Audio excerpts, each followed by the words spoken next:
আর আর কৃষ্ণের ছিন্ন মালা দেখতে, সেগুলো নিয়ে বেরিয়ে গেল। এই দেখো কি বলো, কি এই রাধার ছিন্ন হার আর কৃষ্ণের এই ছিন্ন কুসুম মালা। আজ আমি যাব আমার মাকে দেখাবো আর পূর্ণমাসী দেবীকে দেখাবো আর তোমাদের শাস্তি দেওয়া। তখন রাধারানী একটু ক্রোধ করে বললেন দেখো কুটিলে, শোনো, ওসব আমরা কিছু জানি না, আমাদের ওসব নয়, যাও তুমি যাকে পারো দেখাও, আমাদেরকে কিছু বলবে না। যেমনি একটু রাধারানী রেগে গিয়েছেন।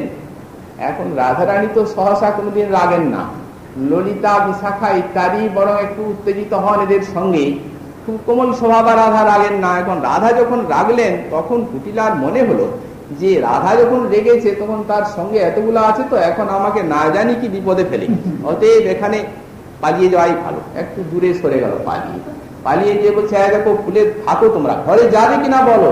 বলে আমাদের ইচ্ছা মতো ঘরে যাব, তোমার কথায় ঘরে যাব, তুমি যাও, যাকে দেখাবার দেখাও। আচ্ছা এই চললাম। এই ফুলের মালা ছিন্ন হার নিয়ে চলে গেল, যেখানে অভিমন্যু বেশে শ্রীকৃষ্ণ আছেন সেইখানে যে বলছে দাদা এইটা, এই হার আর এই মালা।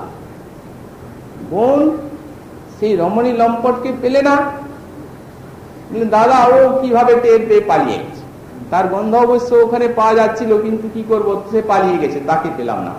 বধূকে পেয়েছি, আর একটি কুসুম সজ্জা পেয়েছি, তাতে এই ছিন্ন হার এবং এই ছিন্ন মালা দেখি। আচ্ছা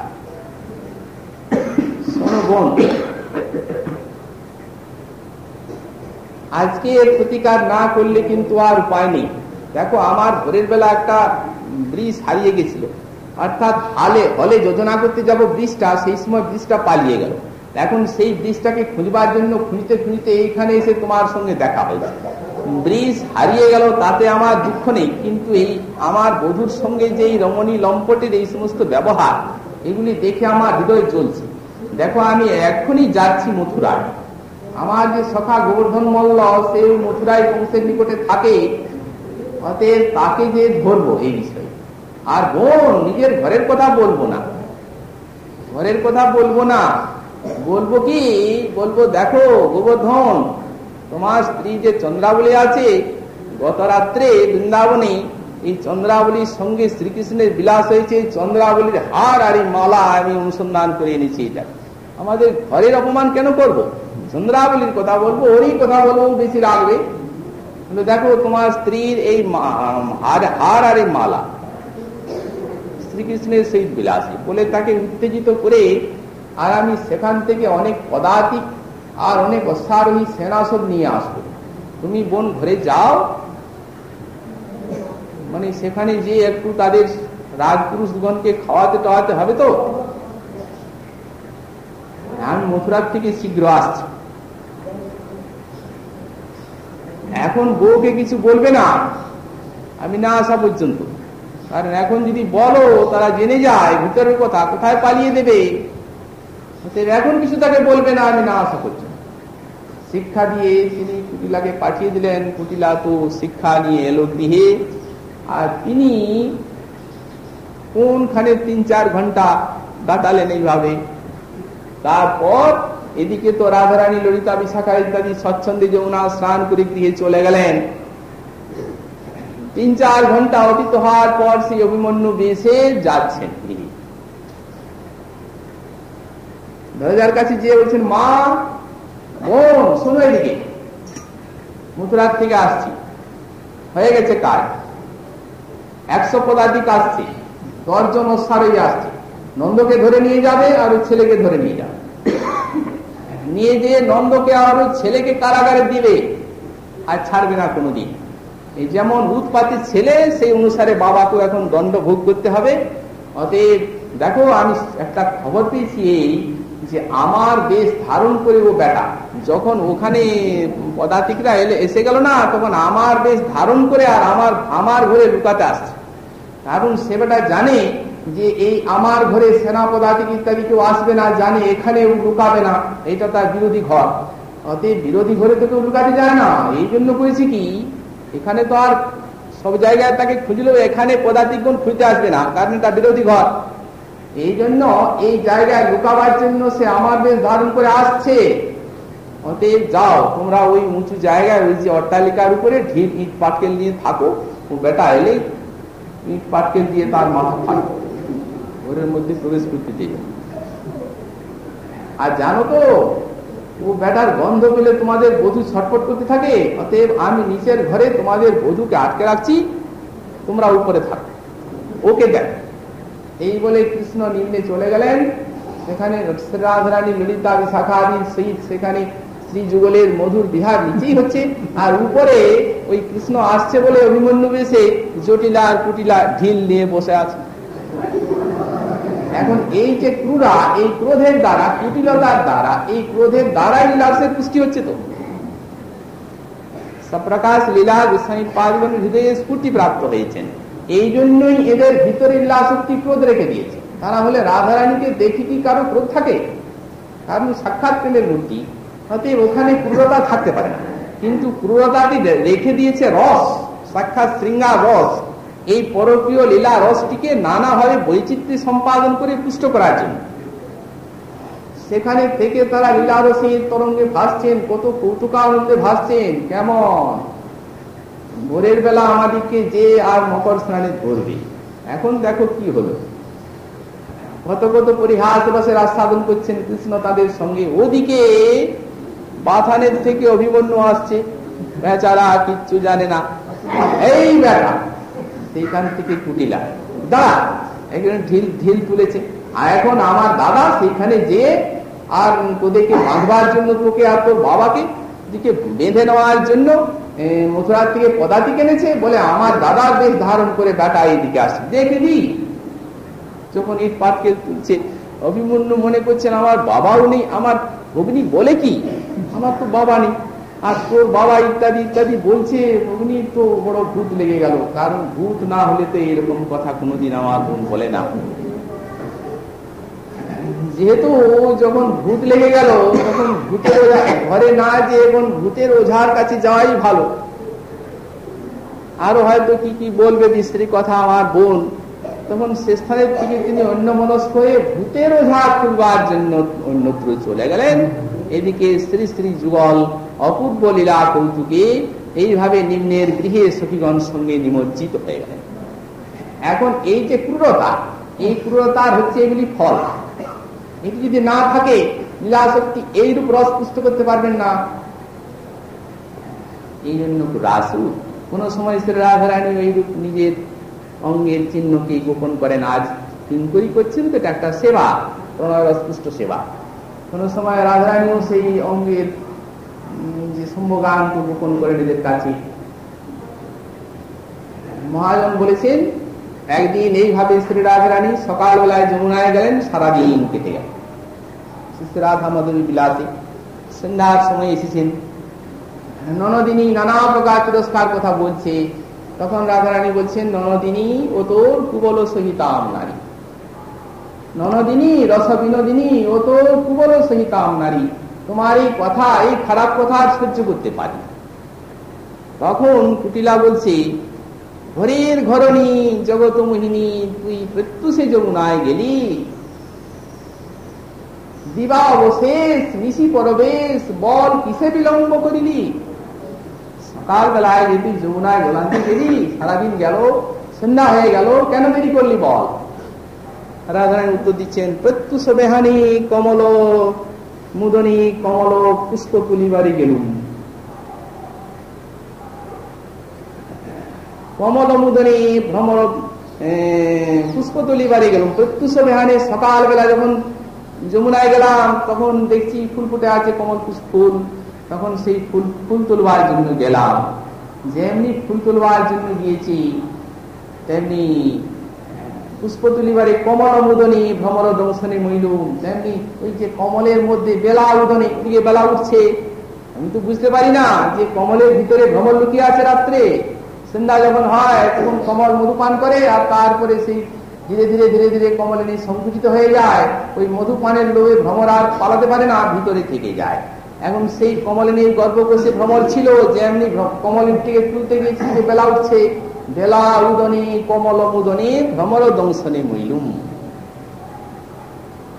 এগুলি কিসের দাগ? লীলা জিজ্ঞাসা করছে। তখন বলছি যে কমল তুলতে গেলাম না, কমল কণ্ঠকে বিষম সংকটে আমার করের কঙ্কন গেল। যখন কমল তুলতে গেলাম সেই কাঁটা আঁচড়ে কাঁটা লেগে আমার করের কঙ্কন ডুবে গেল জলে। অতএব কঙ্কন খুঁজিতে খুঁজিতে খুঁজিতে দিনে অবশেষ হল। এখন মনির কঙ্কন কি করে বা তাকে না খুঁজে আসি? ওই ডুব দিয়ে দিয়ে কঙ্কন খুঁজতে খুঁজতে সারাদিন কেটে গেল। অতএব সেই জলে আমার নয়নের কাজল আর তিলকাদি সব মুছে গেল।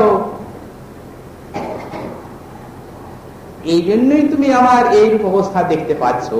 বস্তুত ওই কঙ্কন খুঁজতে খুঁজতে আমার এই অবস্থা হয়েছে। এখন এই প্রকারে শ্রী রাধারানী কোন সময় যখন স্বয়ং দুটি হয়ে গমন করেন, হয়তো লীলা আবেশী সারাদিন কেটে যায়, সন্ধ্যার সময় আসেন, তখন কুটিলা নন্দিনী তাকে ধরলে তখন তাকে এই কথা বলে সান্ত্বনা দান করেন। শ্রীপাদের স্ফূর্তির বিরাম হলো। যখন স্ফুরণের বিরাম হলো, রাধারানীর চরণে প্রার্থনা করছেন, আর রাধে, এমন সৌভাগ্য আমার কবে হবে যেদিন তোমায় আমি সংযুতি হয়ে তুমি যাবে অনুরাগবতী, তোমার পিছনে পিছনে তোমার অজ্ঞাত অবস্থায় যাব গোপনে, সেখানে তোমার শ্রীকৃষ্ণের সেই বিবিধ বিলাস হবে। গৃহে এসে যখন তুমি ননদিনী কর্তৃক যখন ধৃতা হবে, তখন তোমার অঙ্গে যে সমস্ত বিলাস চিহ্ন সেগুলিকে আমি এই রূপ কথা বলে সকলকে গোপন করব। যখন সকালবেলা কোনোদিন আমাদের গোস্বামীপাদ লিখেছেন, মুখরা আসেন, মুখরা এসে বলেন, রাধে নক্ত্রী নক্ত্রী এখনো ঘুমাচ্ছ? একবারে ভিতরে চলে গেলেন। জটিলা বলেন কি? বলেন যাও, তোমার নাতনি এখনো ঘুমাচ্ছি, তাকে জাগাও, আর সূর্য পূজার জন্য যে তুমি তাকে আদেশ দাও। সেদিন রবিবার, আজ যে রবিবার তোমার সূর্য পূজার দিন, তাকে তুমি ভুলে আছো? একেবারে রাধারানীর ঘরে প্রবিষ্ট হয়েছেন। সেই ডাকে সারা রাত এরা সারা সাধু বিলাস করেছেন, তো সেই ডাকে উঠছেন। তখনই বিশাখা অত লক্ষ্য করতে পারেননি, রাধারানী তো ঘুমিয়ে পড়েছেন। তারপর বিশাখা উঠে, ও সখী ওঠো ওঠো। তখন রতি মঞ্জরি এসে তার পদ সম্ভাবন কেউ দেখেননি। যেমনি রাধারানী উঠে বসছেন, তেমনি সেই শ্রীকৃষ্ণের সঙ্গে যে বসন পরিবর্তিত হয়েছে, সেই পীত বসন রাধারানীর রঙে সহসা দেখতে পেল সেই মুখরা। বলছে, বিশাখে ওই যে বস্ত্রটা কালকে আমি সন্ধ্যাবেলায় কৃষ্ণের রঙে দেখেছিলাম, সেইটি এখন রাধারানীর রঙে দেখছি। সর্বনাশ, এই অকলঙ্ক কুলোৎপন্না তোমরা, এইভাবে তোমরা এই কুলে কালি আনছ। বৃদ্ধে তখনই সঙ্গে সঙ্গে প্রত্যুৎপন্ন মতিত্ব বসত। বৃদ্ধে দেখো, চোখে কম দেখতে পাও তো? ওই রৌদ্র আসছে তো গবাক্ষরন্ধ্রে, সেই রৌদ্রটা কাঞ্চনের মতো বর্ণ আমার সখী রঙে লেগেছে। যেমন কাঞ্চনের রং ফুটে ফুটে বের হয়, সেইরূপ সখী রঙে লেগে ওর নীল বসনটা ওইরূপ বর্ণ দেখায়, সকালবেলা দেখায়। আমরাই কোনো সময় বিভ্রান্তি, আর তোমার তো চোখের দৃষ্টিকম, তুমি তো তোমার ভ্রান্তি হবেই। আমরাই কোনো সময় দেখতে পাই তাকে ওইরকম পীত বসন। ওটা নয়। এই বলতে বলতে নয় বলতে বলতে ভালো করে, হ্যাঁ বৃদ্ধ মানুষ হতেও পারে, যখন ভালো করে দেখার জন্য চোখ মুছছে, ওদিকে সঙ্গে সঙ্গে কিং করে দাঁড়িয়ে আছে, সঙ্গে সঙ্গে সেই পীত বসন ফেলে দিয়ে নীল বসন দিয়ে দিয়েছে। দেখো বা কি বলে লজ্জান্বিত হয়ে চলে গেল, কি করবে, ভুল বলেছে। এইভাবে গোস্বামী পাদ বলেছেন, একদিন ওইরূপ সকালবেলা কৃষ্ণের সেই অঙ্গের বসন দেখে আর জটিলা খুব গাল দিচ্ছে। জটিলা গাল দিচ্ছে, তখন ললিতা বলছেন, আর যে আপনি কি জানেন না যে কালকে আমাদের রং খেলা হয়েছিল, এই জন্য ওই যে ব্রজবালাগুন এসেছিল আর তারপর রং খেলছিল, তো এখন সখী রঙে ওই পিত রং দিয়েছে, হলদে রং দিয়ে দিয়েছে, সেই হলদে রং লেগে কাপড়টাও ভাবে হয়ে গেছে। আপনি কেন তাকে এইভাবে গাল দিচ্ছেন? আর শীত, এই যে ঠান্ডা বাতাস বইছে এখন, এই ঠান্ডা বাতাসে বাইরে তাদের সঙ্গে খেলে আর এই অধরে ব্রণ ইত্যাদি হয়েছে। সখীগণ যখন এই রূপ গোপন করেন, তখন পরে শ্রী রাধারানী তাদের উপরে পরম প্রসন্না হয়ে তাদেরকে বলেন, সখী আজ তুমি আমাকে রক্ষা করলে, তা না হলে আমার কি হবে। তেমনি কিঙ্করী যখন এই প্রণয়ের সেবাটা করেন, তখন পরে কিঙ্করীকেও বলেন, আজ তুই আমায় বড় রক্ষা করলি রে, আমার তো মুখ শুকে গিয়েছিল, কাঠের মতো হয়ে গেছিলাম, কিছু উত্তর দিতে পারিনি, তুই সবগুলির উত্তর দিয়ে কিন্তু আজ আমাকে তুই এমন ভাবে রক্ষা করলি। রাধারানীর অজস্র করুণা ধারায় কিঙ্করী এই সেবার জন্য স্নপিত হয়ে থাকে। এই হচ্ছে প্রণয় রসপুষ্ট দাস্য। যে দাস্যোৎসব প্রার্থনা করেছিলেন লীলাতে শ্রী রাধারানী তাকে সেইরূপেই মধুর একটা দাস্যোৎসবের আস্বাদন দিয়ে ধন্য করেছেন। তারপর পরবর্তী শ্লোকে সাধকা বেশি অপর একটি লীলা রসের আস্বাদন দিচ্ছেন। শ্রীমন মহাপ্রভুর কৃপা হলে আগামীকাল আবার শ্রীমন মহাপ্রভুর প্রিয় পরিকর পরম পূজ্যপাদ শ্রীমৎ প্রবোধানন্দ সরস্বতী চরণ তাঁর শ্রী শ্রী রাধারস সুধানিধি গ্রন্থে 209 সংখ্যক শ্লোকে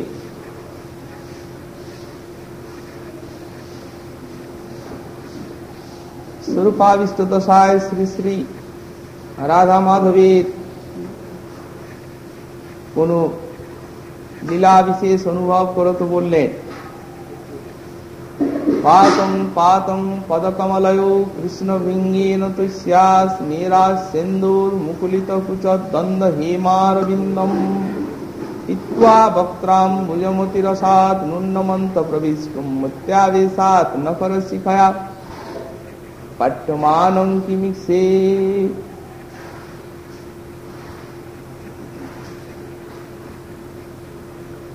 অতিরসাৎ বক্ত্রাম্বুজং পিত্বা তস্যা পদকমলয় পাতং পাতং, অর্থাৎ অতিশয় রসভরে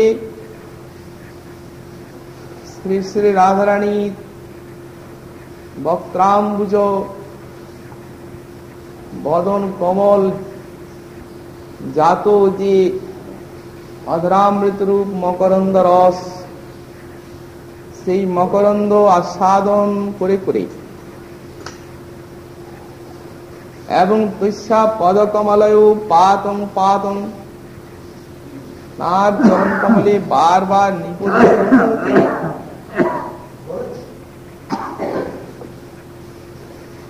স্মেরা সিন্ধু মুকুলিত কুচদ্বন্দ্ব হেমারবিন্দং নূনম অন্তঃপ্রবিষ্টুম অত্যাবেশাৎ অন্তঃপ্রবিষ্টুম নখর শিখয়া পাট্যমানং কিম অহং ইসে। সেই রাধারানীর যে মুখচন্দ্র, সেই মুখচন্দ্রে আভায় মুকুলিত যে তার পুরজোদ্দয় রূপ কনককুটমল কৃষ্ণভৃঙ্গ,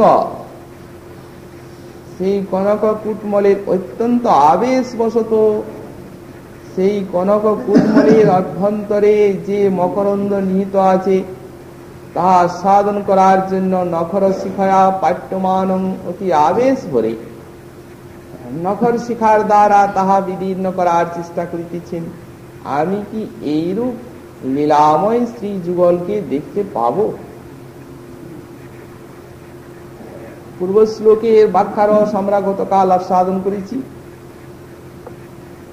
একটি মধুর লীলা স্ফূর্তিতে শ্রীপাদ কিঙ্করী রূপে শ্রী রাধারানীর একটি অনির্বচনীয় প্রণয়পুষ্ট সেবা সম্পাদন করেছে।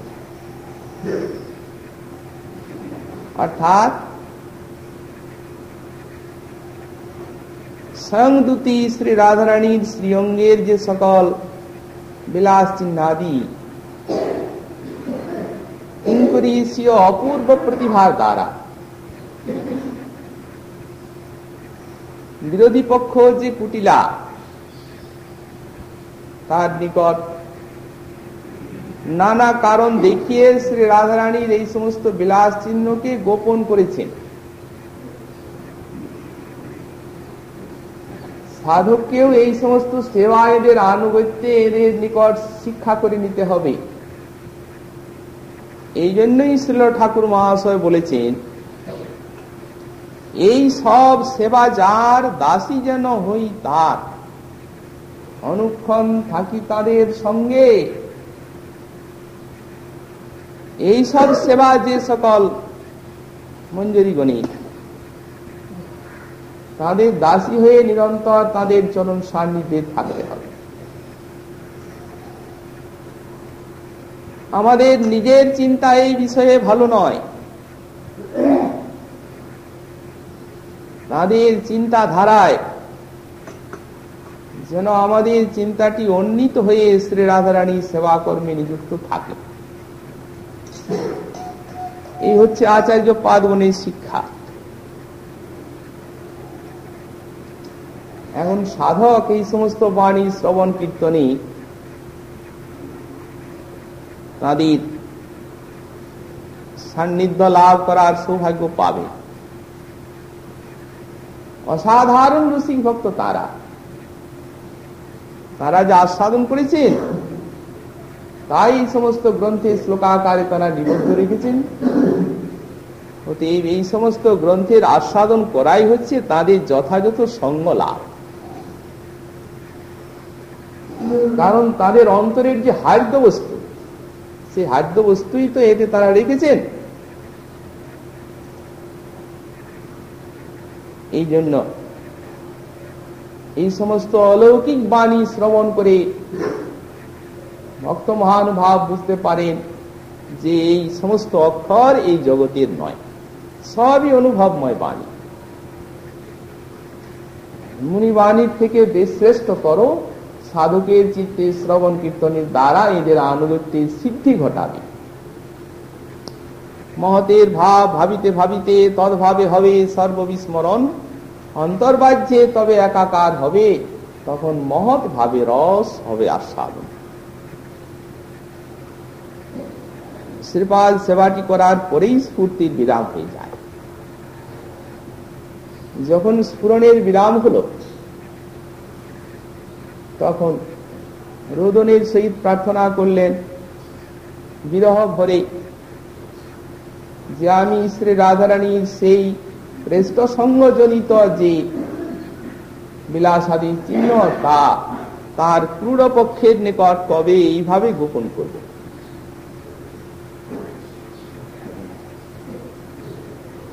এখন একবার ঠাকুরানী দর্শন দিচ্ছেন স্ফূর্তিতে, আবার মাঝে মাঝে এই রূপ আড়াল হচ্ছে। তখন হৃদয়ের বিরহাবেগ উচ্ছ্বসিত হচ্ছে এবং এই বিরহ মিলনের যে একটা আলোক ছায়া, তার ভিতরে যে অনুভূতি, সেই অনুভূতিতেই সেই তার অন্তরের অনুভূতিটি ছন্দে, কাব্যালঙ্কারে, প্রসাদ গুণে, ভাব মাধুর্যে, সর্বোপরি শত প্রণোদিত হৃদয়ের আবেগ উচ্ছ্বাসে এই শ্লোকাকারে প্রকাশিত হচ্ছে। রমণীর যদি স্বাভাবিক সৌন্দর্য থাকে তাহলে দুটি একটি অলঙ্কারেই তার সৌন্দর্যের বিকাশ হয়। এমনকি অসাধারণ রূপবতী যে রমণী, তাদের যদি অলঙ্কার নাও থাকে, এমনকি বৃক্ষের বলকল পরিধান করে থাকেন তারা, তথাপি তাদের সৌন্দর্য বিকশিত হতে দেখা যায়। তেমনি কবির কাব্যে যদি ভাব মাধুর্য থাকে আর যদি অলঙ্কার আদি এবং শব্দ ছন্দ বিন্যাসের এত আধিক্য নাও থাকে, সামান্য কিছু থাকে, তথাপি রসিক ভক্তগণে সেটি পরম আশ্চর্য হয়। তো শ্রীপাদের তো ভাব মাধুর্যের স্রোত, এত ভাব মাধুর্যের উপরে আবার অলঙ্কার, কাব্যগুণ, প্রসাদ গুণ সবই রয়েছে তাঁর কাছে। এই জন্য সামাজিক রসিকগণের অতি আশ্চর্য হয়েছে এই শ্লোক সমূহ। এখন আর স্ফূর্তি আসছে না।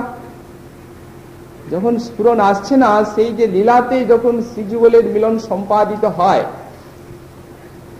তখন কুঞ্জরন্ধ্রে নয়ন দিয়ে যে একটি লীলা মাধুরী আস্বাদন করার সৌভাগ্য পেয়েছিলেন, সেই লীলাটি এই শ্লোকে আবেগ ভরে প্রকাশ করছেন এবং সেই রূপ লীলাময় যুগলকে দেখতে চাচ্ছে। কি রূপ সেই লীলা? এখন যখন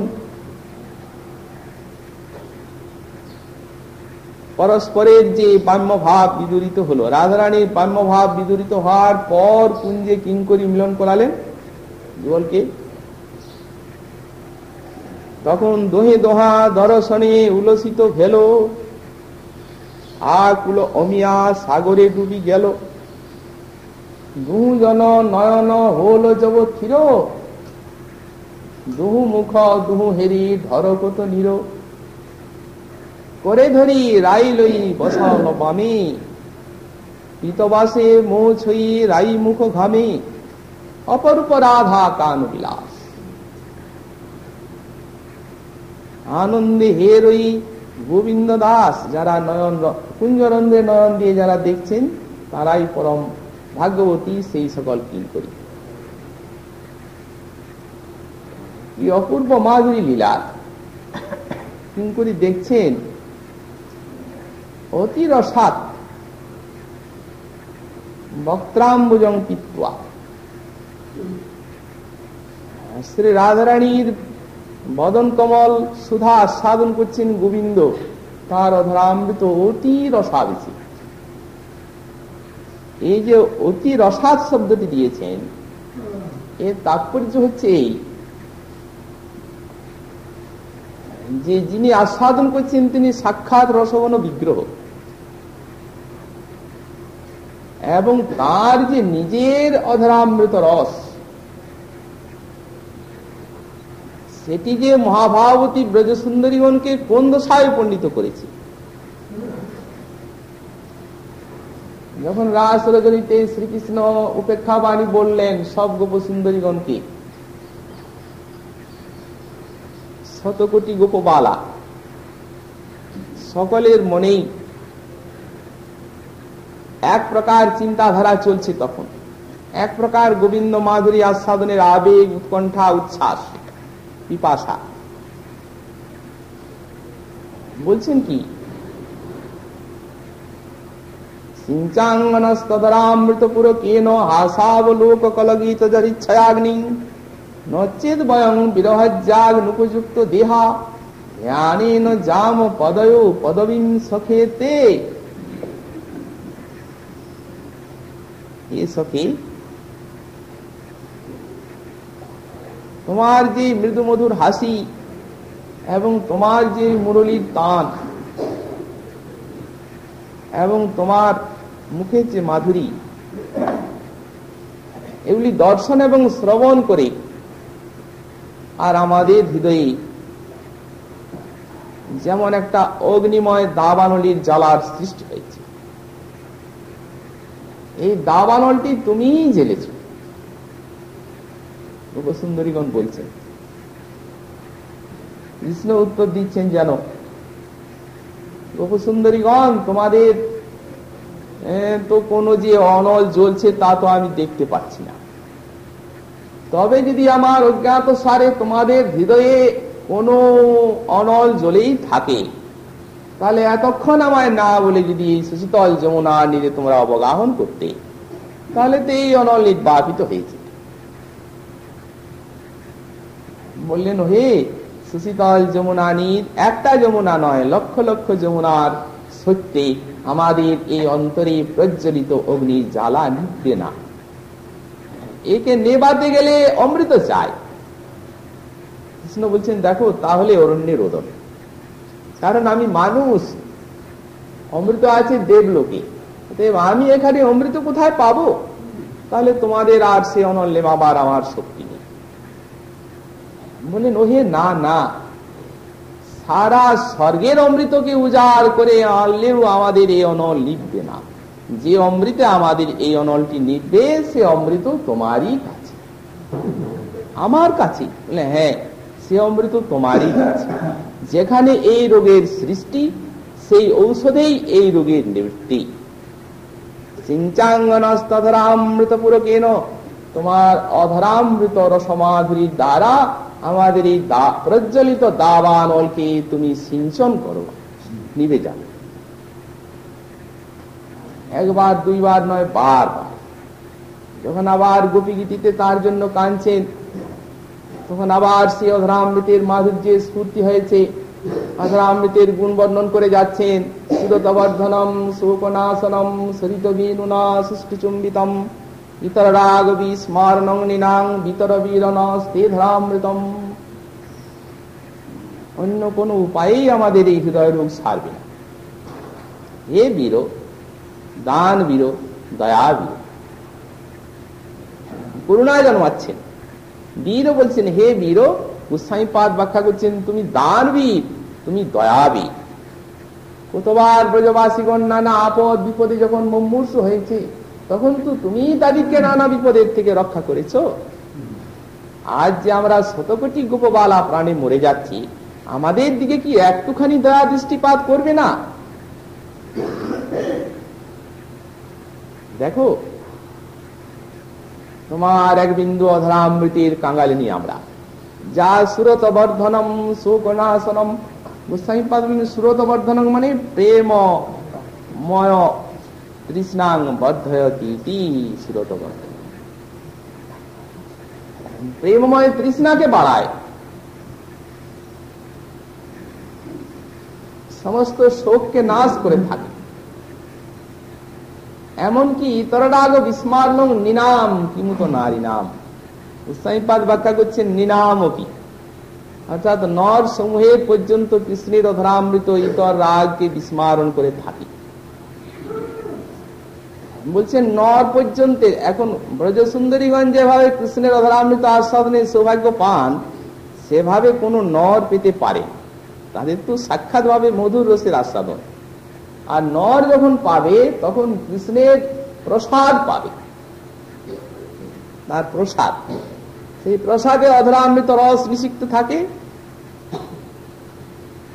তাতে ইতর রাগ সব নাশ হয়ে যায়। শ্রী উদ্ধব মহাশয় বললেন মায়াজয়ের মহৌষধ। আবার ব্যাখ্যাকার লিখলেন তাহলে মায়াজয়ের জন্যই কি মহাপ্রসাদ সেবন করতে হবে? বললেন না, মায়াজয়ের জন্য মহাপ্রসাদ সেবা করতে হবে না। মহাপ্রসাদ সেবা করতে হবে কেন? মহাপ্রসাদ সময়ে পদ পাঠ হয়।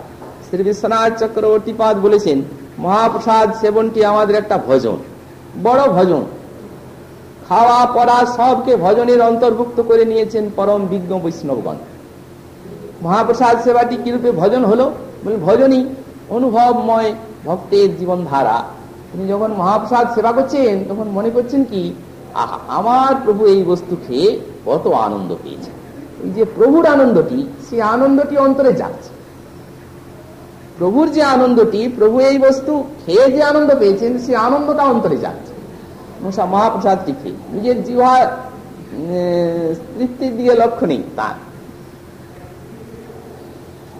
কিন্তু ওইটি হচ্ছে মহাপ্রসাদ সেবা ভজন, অতএব ওইটি হচ্ছে ভক্তের মূল লক্ষ্য। তাহলে মায়াজয়ের ফলশ্রুতি কেন? বললেন বিশ্বনাথ চক্রবর্তী পাদ ব্যাখ্যায় বললেন মায়াজয়ের ফলশ্রুতি এই জন্য যে যদি আমাদের উপরে মায়া কোনো আক্রমণ করতে আসে, যদি আসে, তাহলে আমরা সেই মায়াজয়ের জন্য অন্য জ্ঞান বৈরাগ্যের আশ্রয় নেওয়ার আমাদের দরকার নেই। ওই ভগবানের প্রসাদেই সেটা নাশ হয়ে যাবে। তার কারণ ওটা ইতর রাগ বিস্মারণং নিনাম, ওটা তো ইতর রাগকে ভুলিয়ে দিচ্ছে, কৃষ্ণ রাগকে বাড়াচ্ছে আর ইতর রাগকে নাশ করছে। ও তার মাইক পদার্থ নয়, চিদানন্দময় বস্তু, কৃষ্ণ রাগকে বাড়াচ্ছে। পুরাণে দেখা যায় শ্রীমন একদিন শ্রী নারদ গেলেন বৈকুণ্ঠে। বৈকুণ্ঠে শ্রী নারায়ণ একটু প্রসাদ দিলেন। লক্ষ্মী দেবী কৃপা করে প্রসাদ দিলেন নারদকে।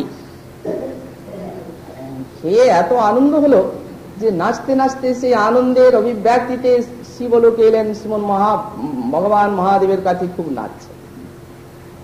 নারদ, আজ যে বড়ই আনন্দ দেখছি। দেবাদিদেব, সামলাতে পারছি না আনন্দের উচ্ছ্বাস। বৈকুণ্ঠে গিয়েছিলাম, ঠাকুরানী আমার একটু প্রসাদ দিলেন, প্রভু সেই প্রসাদ খেয়ে এত আনন্দের উচ্ছ্বাস এলো যে আর সামলাতে পারছি। তখন মহাদেব বলছেন, নারদ আমার জন্য একটু আনলে না? প্রভু তা তো ভুল হয়ে গেল, মানে সেই অধরামৃতের মাধুরী আস্বাদনে খেয়ে ফেললাম, আপনার জন্য একটু আনলে, হ্যাঁ আনলে ভালোই হতো, কিন্তু কি করব ভুলে গেলাম। হাতটা ধুয়ে এসেছি, দেখি তোমার হাতটা।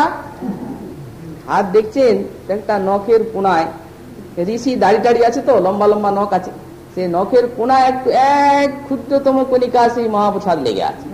শ্রীমন মহাদেব তিনি করলেন কি, একটা তৃণের অগ্রে সেটিকে বের করে আর খেয়ে আর নারদের সঙ্গে নাচতে আরম্ভ করে। যখন তারা নাচছেন তখন দেবী সেই স্থানে আছেন, উমা দেবী। তিনি বলছেন কি, বারে আপনারা তো বেশ স্বার্থপর দেখছি। নারদ ঋষি উনি ওইখানেই খেলেন, আমাদের জন্য আনলেন না, আমাদের ঘরে আসছেন, একটু ভালো জিনিস পেলেন তো। আর আপনি যদি কোনো প্রকারে তার নখের থেকে একটু বের করলেন, সেটা ভাগ করে খাওয়া উচিত ছিল। এমনে বলেন অর্ধাঙ্গিনী অর্ধাঙ্গিনী, আর এখন আর অর্ধাঙ্গিনী নেই, টপ করে খেয়ে দিলেন, আমাকে তো একটু দিলেন না। আর তো উপায় নেই, খেয়ে ফেলেছেন, একটু ছিল আর তো নেই। তখন মহাদেবী বললেন, লোভাতুরা হয়ে মহাদেবী বললেন, মহাপ্রসাদের জন্য আমি তপস্যা করবো, আর আপনাদের মতো একা স্বার্থপরতায় খেয়ে আর নাচবো না, জগৎকে নাচাবো আমি। এই মহাদেবীর তপস্যা এলেন জগন্নাথ দেব, অনবরত খাচ্ছেন আর প্রসাদ দিচ্ছেন, অনবরত খাচ্ছেন আর প্রসাদ দিচ্ছেন, জগৎকে নাচাচ্ছেন। প্রাপ্ত মাত্রে ভক্তব্যম নাত্র কাল বিচার না। এখন দেখুন মহাপ্রভু নিয়ে এলেন প্রসাদ ভোরের বেলা, অত বড় পণ্ডিত সার্বভৌম ভট্টাচার্য মুখ ধোয়নি, মুখে জল পর্যন্ত নেয়নি। এত বড় নিষ্ঠাবান যে স্নান না করে কোনোদিন কিচ্ছু মাত্র গ্রহণ করে না, স্নান আহ্নিক না করে সেই নিষ্ঠাবান ব্যক্তি মহাপ্রভু সকালে যেমনি কৃষ্ণ কৃষ্ণ বলে উঠছেন, মহাপ্রসাদ দিলেন, মহাপ্রসাদ পেয়ে সঙ্গে সঙ্গে মহাপ্রভু বললেন, আজ আমার এই সার্বভৌম যখন তার মহাপ্রসাদে বিশ্বাস এলো, তখন আজ আমি জগৎকে জয় করলাম, আজ কৃষ্ণ প্রাপ্তির যোগ্য তোমার মনটা হয়ে গেল। মহাপ্রভু বললেন, তোমার মনটা আজ থেকে কৃষ্ণ প্রাপ্তির যোগ্য হয়ে গেল, তুমি মহাভাগবত পদবী লাভ করলে, মহাপ্রসাদে তোমার এত বিশ্বাস এলো। ইতর রাগ বিস্মার নাম কিমুত নারী নাম। কাগন বলছেন, আমাদের তো মোহ পর্যন্ত দোষা এনে দেয়। অর্থাৎ সেই অধরামৃতের আস্বাদনের আবেগ সইতে না পেরে আমরা ইতর রাগ মানি, লোক ধর্ম, বেদ ধর্ম, দেহ ধর্ম, কর্ম, ধৈর্য, লজ্জা, দেহ সুখ, আত্মসুখ, মর্ম, দুস্তৈর্য, আর্যপথ, নিজ পরিজন, স্বজনে করে যত তারণ ভৎসন, সর্বত্যাগ করি করি কৃষ্ণের সেবক। অতএব আমাদের ইতর রাগ কি, ইতর রাগ তো নাশ করি মোহ পর্যন্ত দশাগামিত্ব। এই গোস্বামীপাদের ব্যাখ্যা আছে, মোহ পর্যন্ত দশারণ করে। সাক্ষাৎ রাধারানীর ভাব কান্তি অবলম্বন করেছেন ভগবান, আজ নিজের প্রসাদ রাধার ভাবে নিজেই খেয়ে নিজেই বিভোর। জগন্নাথ মন্দিরে যিনি প্রতিদিন প্রসাদ পেলেন, সেই প্রসাদের আদেশে প্রসাদটা নিয়ে এলেন ঘরে। সন্ধ্যার সময় সব ভক্তেরা আসলেন, ঠিক সান্ধ্য গগনে যেমন একটি একটি করে তারকা উদিত চন্দ্রমাকে ঘিরে দাঁড়ায়, জল জল করতে থাকে, তেমনি যখন সন্ধ্যার প্রাককালে ঔরশশীকে ঘিরে বসলেন সব ভক্তবৃন্দ একটি একটি এসে, তখন মহাপ্রভু বলছেন গোবিন্দ ওই প্রসাদটি নিয়েছে। প্রসাদটি খুলে সব ভক্তদের বলছেন, দেখো ভক্তগণ, এই গোবিন্দের অমৃত ভগবানের প্রাকৃত জিনিসই সব, কিন্তু তোমরা চিন্তা করে দেখো যে এতে এত অপ্রাকৃত গন্ধ আর আস্বাদটা কোত্থেকে এলো। তাতে জানি ইহা কৃষ্ণাধর স্পর্শ হইল, অধরের গুণ ইহা সব সঞ্চার। কৃষ্ণের অধরের গুণ এই প্রসাদে সব সঞ্চারিত হয়েছে। ভক্তবৃন্দ সবে ইহা সাধন করো করি মহাভক্তি, মহাভক্তি সহকারে এটি আস্বাদন করো। গোপিকাগণের সোজাসুজি, আর ভক্তের হচ্ছে কি মহাভক্তি সহকারে ওই মহাপ্রসাদ, অধরামৃত মহাপ্রসাদে মিশে আছে, এটি হচ্ছে ভক্তের। আর গোপিকা যারা, তারা তাদের মধুর রসে হচ্ছে সোজাসুজি, তাদের আলাদা, তাদের পৃথক রস। সকলকে দিলেন, বললেন সবে ইহা সাধন করো করি মহাভক্তি। আর নিজে সেই নিভৃত গম্ভীরায় সব ভক্ত যখন চলে গেলেন, তখন নিভৃত গম্ভীরায় স্বরূপ দামোদর এবং রামানন্দ রায়কে নিয়ে গোপীগণের এবং রাধারানীর যা সাধন সেই অভিপ্রায়টি ব্যক্ত করলেন। সাক্ষাৎ যেন কৃষ্ণ দাঁড়িয়েছেন, বলছেন না গো, কহ তোমার অধরচরিত, শোনো তোমার অধরচরিত, মাতায় নারীর মন জিহ্বা করে আকর্ষণ, বিচারিতে সব বিপরীত। ওহে আছুক নারীর কাজ, বললেন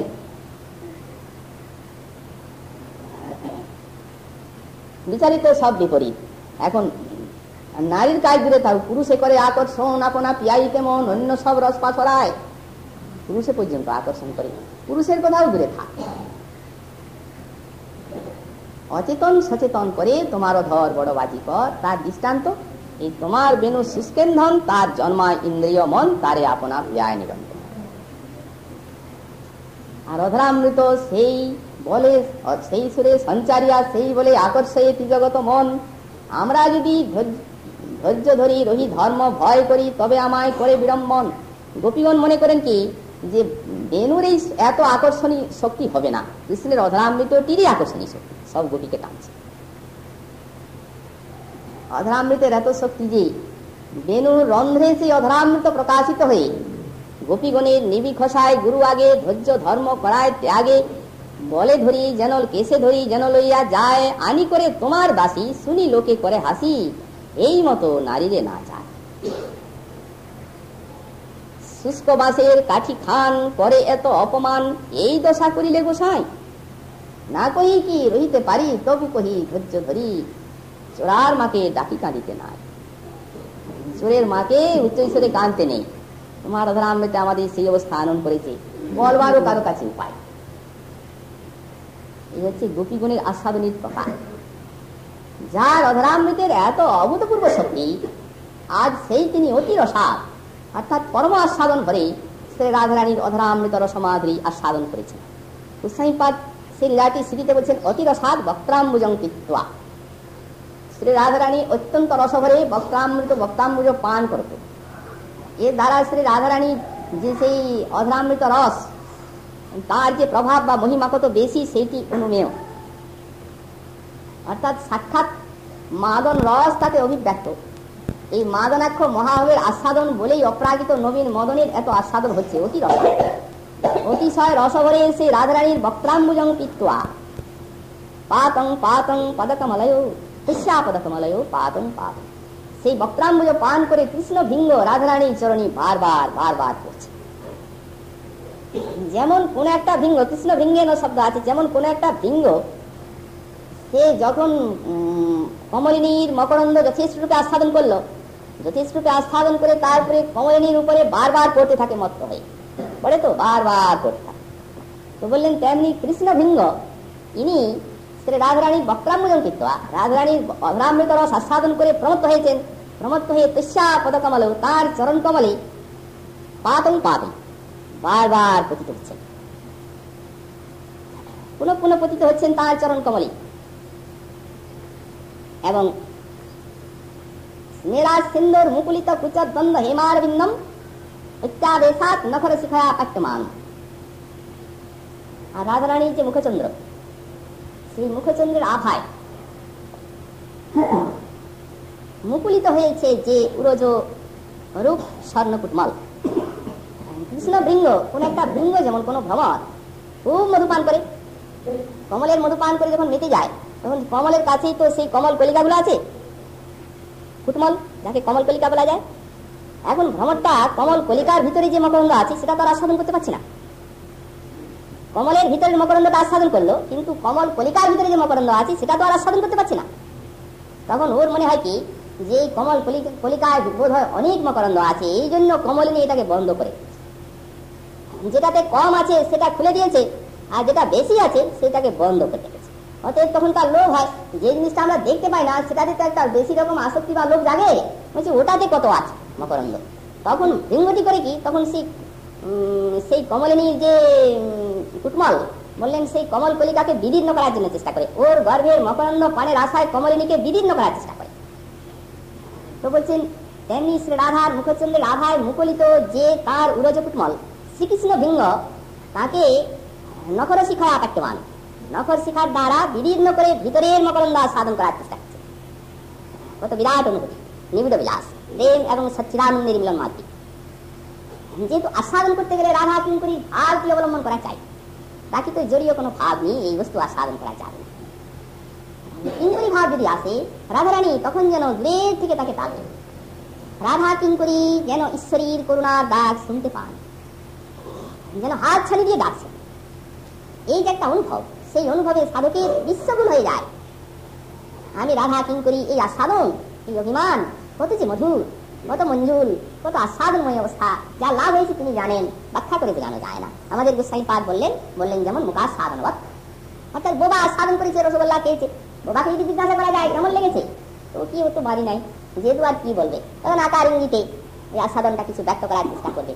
তো তেমনি এ হচ্ছে মুখার সাধনবৎ, যারা অনুভব পেয়েছেন রাধা কিঙ্করী রূপে এই সমস্ত সেই অভিমানে এই লীলার আস্বাদন যারা পেয়েছেন, যে সকল মহাভক্ত, এই সমস্ত ভাব গম্ভীর চেতা, আমাদের শ্রীপাদ দাস গোস্বামী বললেন রাধা ভজন পরায়ণ পরম ভাব গম্ভীর যে সমস্ত চেতা, যে সমস্ত মহান ভাব, যারা কিঙ্করী রূপে এই লীলা মাধুরীর কিঞ্চিত আস্বাদন লাভ করেছেন, তারাই জানেন, তারাই অনুভব করেন।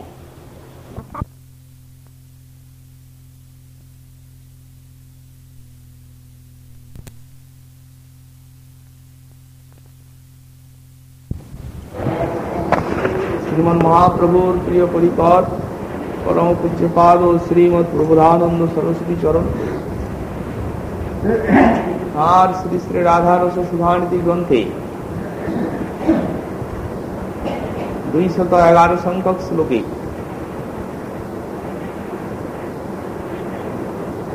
সাধকাবেশে শ্রী শ্রী রাধারানীর চরণী প্রার্থনা জ্ঞাপন করতে গিয়ে বললেন, ইহই বাভূত কুঞ্জে নবরতি কলা মোহন তনু অহু অত্রানিত্য দ্বৈত সহিতা সারস নিধি। ওহো ইহৈব কুঞ্জে মোহন তনু নবরতি কলা অভূত,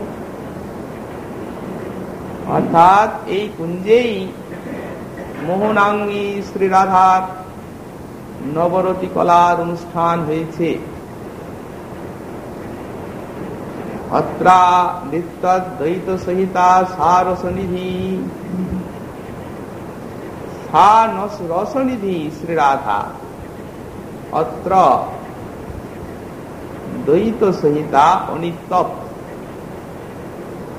এইখানেই সেই রসনিধি শ্রী রাধা তার দ্বৈত শ্রী শ্যাম সুন্দরের সঙ্গে মোহন নৃত্য করেছেন। ইতি স্মারং স্মারং তব চরিত পীযুষলহরিম কদা শ্যাম শ্রী রাধে চকিত ইহ বৃন্দাবন ভুবি। হে শ্রী রাধে, ইতি তব চরিত পীযুষলহরিম স্মারং স্মারং, এই প্রকার তোমার চরিতামৃত লহরী মালা স্মরণ করিতে করিতে কদা শ্যাম শ্রী রাধে চকিত ইহ বৃন্দাবন ভুবি,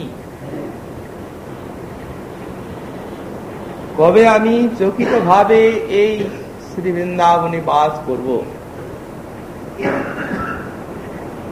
পূর্ব শ্লোকে শ্রীপাদ সাধক দশায় বিরহ উৎকণ্ঠা ভরে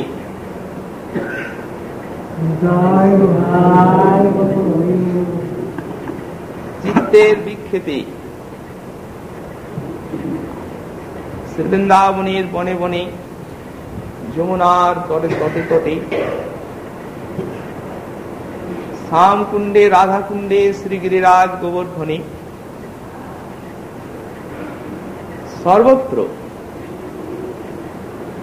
সেই স্থানের লীলা সকল চিন্তা করতে করতে শ্রী রাধারানীকে অন্বেষণ করেছে এবং অন্বেষণ করতে করতে যখন কোথাও পাচ্ছেন না, তখন শ্রী রাধারানী চরণে প্রার্থনা জ্ঞাপন করেছে, হে শ্রী রাধিকে, যদি আমি তোমার দর্শনের অযোগ্য হই তাহলে থাক, দেখা দিও না। কিন্তু তোমার চরণে এই একটা নিবেদন রাখছি, যদি আমি তোমার চরণ দর্শনের অযোগ্য সত্যিকারী, তাহলে অন্তত তুমি এই কৃপা করো যে তোমার দেখা না পেলে যেন আমার এই বিরহ তাপিত হৃদয় শতধা বিদীর্ণ হয়ে যায়। প্রার্থনা করেছেন অতি বিরহ দশায় কবে শতধা বিদীর্ণ হবে বলো। তোমার বিরহে আমার হৃদয় শতধা বিদীর্ণ হওয়ার কত দেরি। ওরা শ্যাম শতধা বিদিজ্যেত প্রাণেশ্বরী মম কদা হন্ত হৃদয়ম। এই প্রার্থনা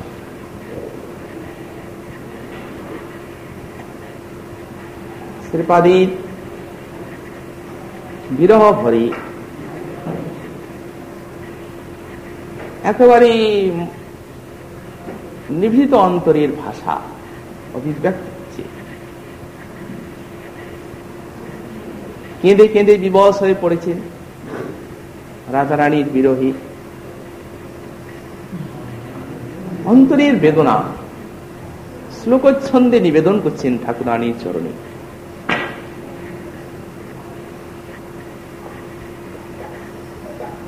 যদি দেখা না পাই তুমি এই করুণা করো যেন এ দেহে আর প্রাণ না থাকে।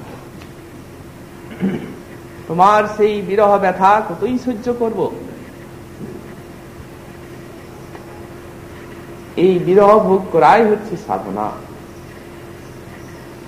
এই সাধনা, এই সিদ্ধি শ্রীমৎ সনাতন গোস্বামী পাদের কথা গতকাল আমরা উল্লেখ করেছি বৃহৎ ভাগবতামৃতের থেকে। শ্রীপাদ বললেন ভগবানের যে মিলন মাধুরী, এই মিলন মাধুরী আস্বাদন করার যোগ্যতা আমাদের নেই। বিরহ হচ্ছে আমাদের সাধনা।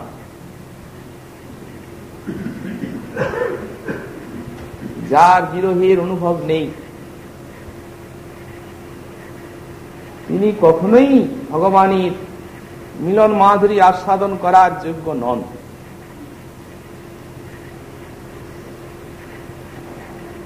এই জগতে দেখা যায় লোকে অর্থের জন্য, অর্থের অভাবে কেঁদে কেঁদে পাগল পায়। স্নেহময়ী জননী তিনি পুত্রের বিয়োগে কাঁদতে কাঁদতে পাগলিনী হয়ে যান।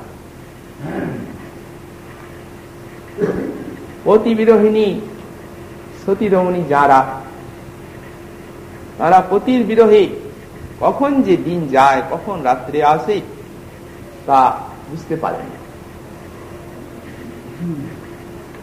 তো জগতের জড়ীয় পদার্থের ভালোবাসার যদি এই রীতি হয়,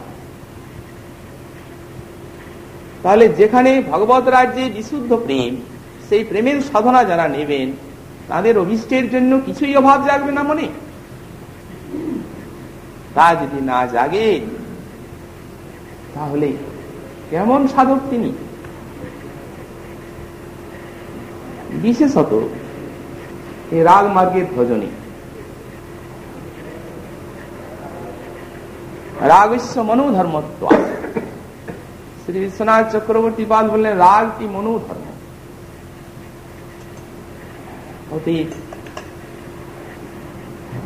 এই রাগ মার্গের ভজনে তো অল্প বিস্তর সাধকের রাধারানীর অভাববোধ আশা একান্ত প্রয়োজন।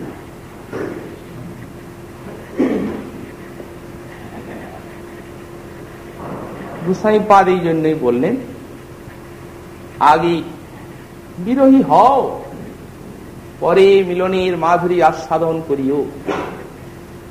আগে বিরোহী হও বলছে, পরে মিলনের মাধুরী আস্বাদন করবে, এখন না। সেই বিরহ তপ্ত প্রাণে তোমার মিলনের উৎস যে রসের সঞ্চার করবে, সত্যি তা অতি অনির্বচনীয়। এবং পরম আস্বাদ্য হয়ে উঠবে। এখন শ্রীপাদ এখানে যে পূর্ববর্তী শ্লোকে যে মরণ কামনা করছেন, যদি হে রাধে তোমার দর্শনের যোগ্যতা আমার না থাকে, আমি বলবো না, তুমি দেখা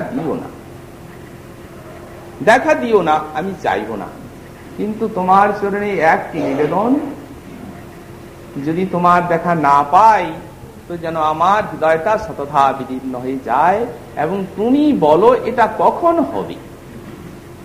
এরূপ প্রার্থনা করছি। এর দ্বারা জানা যাচ্ছে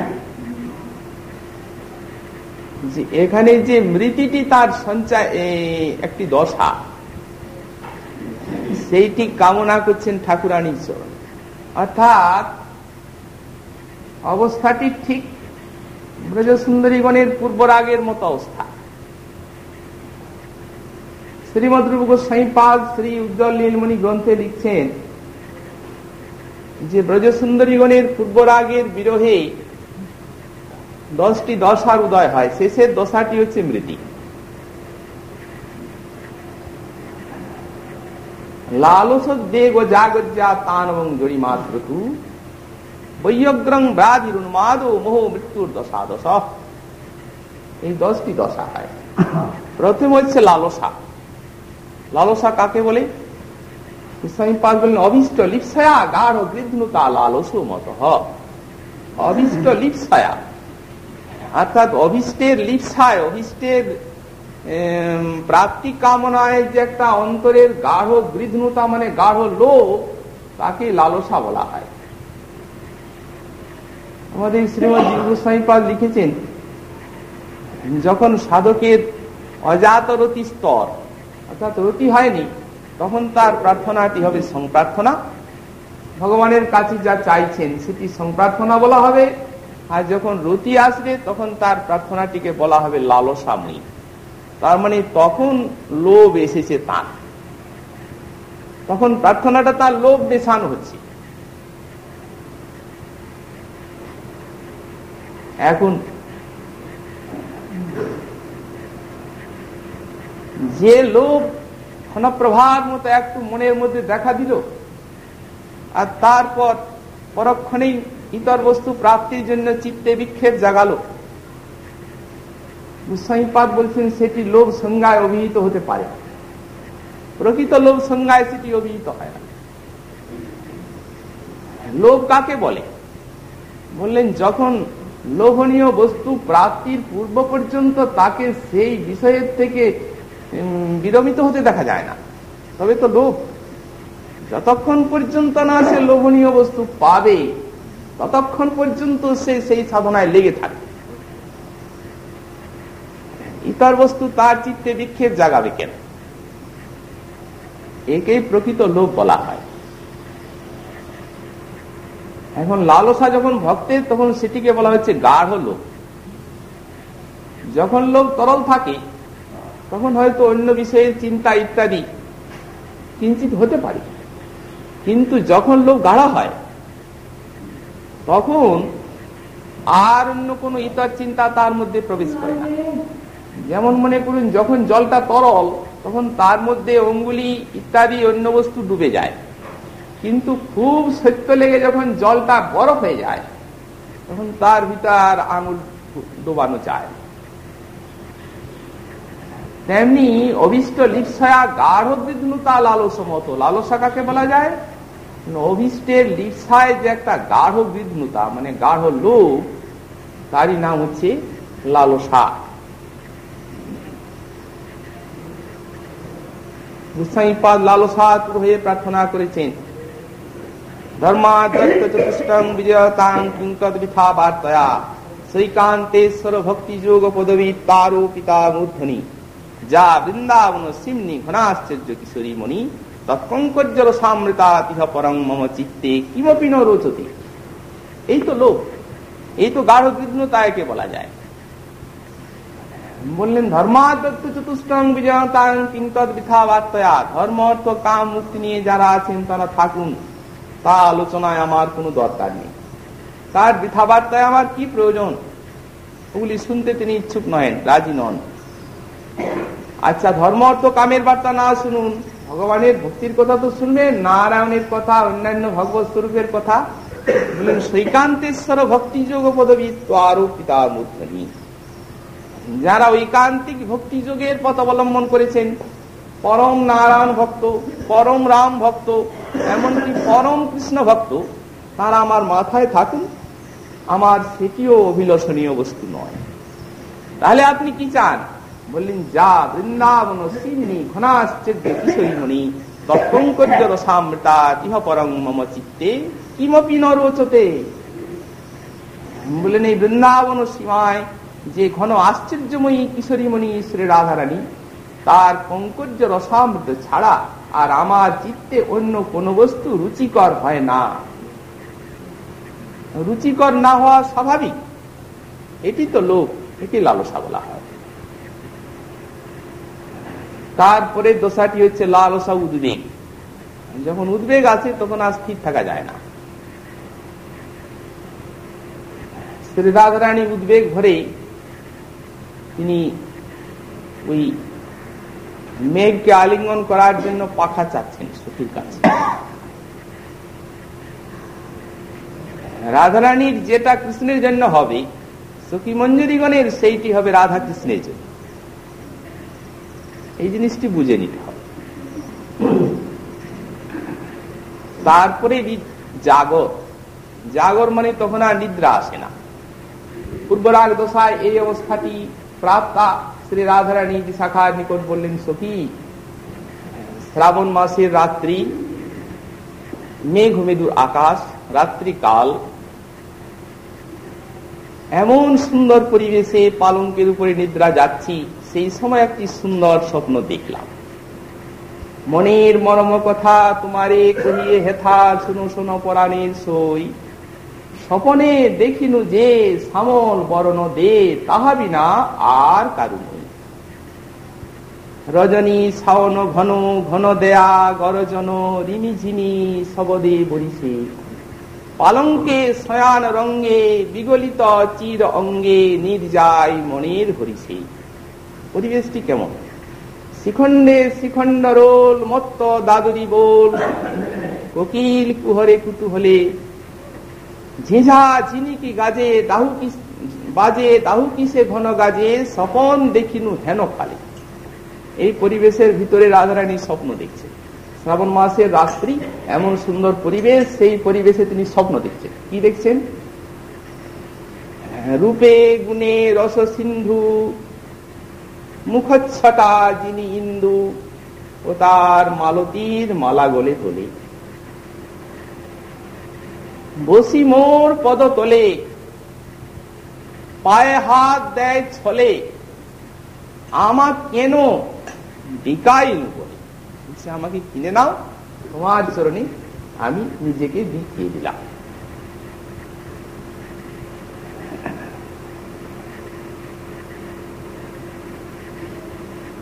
রসাবেশে দেই কোল, মুখে না নিঃস্বরে বল, অধরে অধর পরশিল।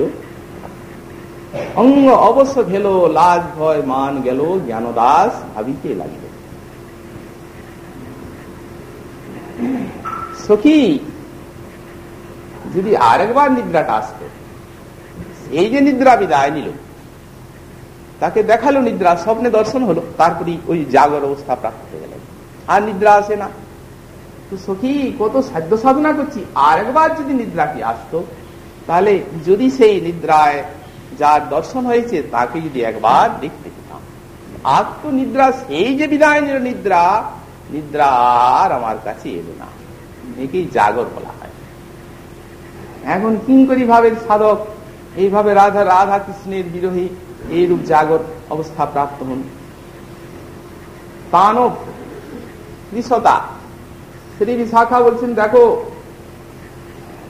প্রথমত তোমার এই যে চুড়িগুলো, সেই চুড়িগুলো এত ঢিলা হয়ে গেল যে সবগুলি খসে খসে আপনি পড়ে যেতে লাগলো। যখন পড়ে যেতে লাগলো তখন তোমার যে অঙ্গুরীয়, সেই অঙ্গুরীয় গুলিকে চুরি করে দিলাম, এখন সেগুলিও ঢিলা হয়ে যাচ্ছে। তানব, একে কৃষতা বলা হয়। তারপরে জরিমা, জরিমা ভাব। বৈয়গ্রং ব্যাধির উন্মাদু, ব্যগ্রতা ব্যাধি, দেহ শ্বেতাকার বৈবর্ণ প্রাপ্ত হয়, উন্মাদ দশা প্রাপ্ত হয়ে যান, নানাবিধ উলট পালট কথা বলেন। তারপরে আসে মোহ, তারপরে আসে মৃত্যু। গোস্বামীপাদ বলেন এই রসে মৃত্যু নাই, মৃত্যুর চেষ্টা প্রকাশিত হয়। মৃত্যু কি করে আসবে? প্রেমী ভক্ত প্রেমে ছাড়ে দেহ, প্রেমে চাহে দেহ ছাড়িতেই, প্রেমে কৃষ্ণ মিলে দেহ না পায় মরি। প্রেমিক ভক্ত প্রেমে মনে করেন এই দেহ রাখবো না, তিনি বলছেন আমার দেহটা নাশ হয়ে যাক। প্রেমী ভক্ত প্রেমে চাহে দেহ ছাড়িতে, কিন্তু প্রেমে কৃষ্ণ মিলে দেহ না পারেই মরিতে। এখন মৃত্যুর চেষ্টা প্রকাশিত হয়। অতএব এতে শ্রীপাদের মৃত্যু যে অবস্থাটি, দশাটি দশম দশা একে বলা হয়।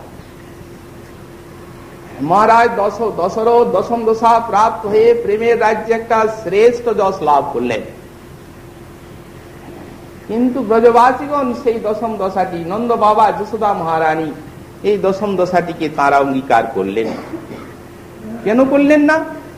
করলেন না এই জন্য, তারা বললেন ওহো আমি যদি মরে যাই তাহলে তো আমি না হয় শান্তি পাবো গোপালের বিরহে, কিন্তু আমার ছেলে যে পিতৃহীন হয়ে যাবে তার কত দুঃখ হবে, তার জন্য আমাকে বাঁচতে হবে।